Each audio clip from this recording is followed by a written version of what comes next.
When emergency responders finally arrived, they were overwhelmed. Many victims were already dead. They dragged bodies out of the club and laid them on the sidewalk. Local hospitals were flooded. Nurses and doctors worked for 36 hours straight. Some families had to go from hospital to hospital, desperately searching for their loved ones. Others only recognized their children by bracelets, shoes, or bits of jewelry. They were too burned to be identified. 242 people died that night. Most were between 18 and 24 years old. Over 600 more were injured, many with lifelong respiratory and skin damage. Parents who had sent their children off to college to build a future now found themselves burying them in rows. Santa Maria became a city of mourning. Schools shut down.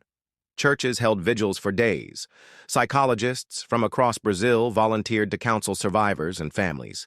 Makeshift memorials of flowers, photographs, and handwritten notes covered the gates of the club. The president of Brazil at the time, Dilma Rousseff, returned from a diplomatic trip to be with the victims' families. She cried on national television, but grief slowly turned to anger. How could this have happened? Why was this club open? Why weren't the exits functional? Why were flammable materials used on the ceiling? Why were the fire extinguishers expired? Why had no one shut the place down? It turned out the Kiss nightclub had no current fire safety permit. The fire extinguisher that could have saved lives hadn't been replaced after being discharged days earlier. There had been complaints about overcrowding, noise, even safety, yet nothing was done. The club had failed multiple safety checks, and nobody enforced the closure.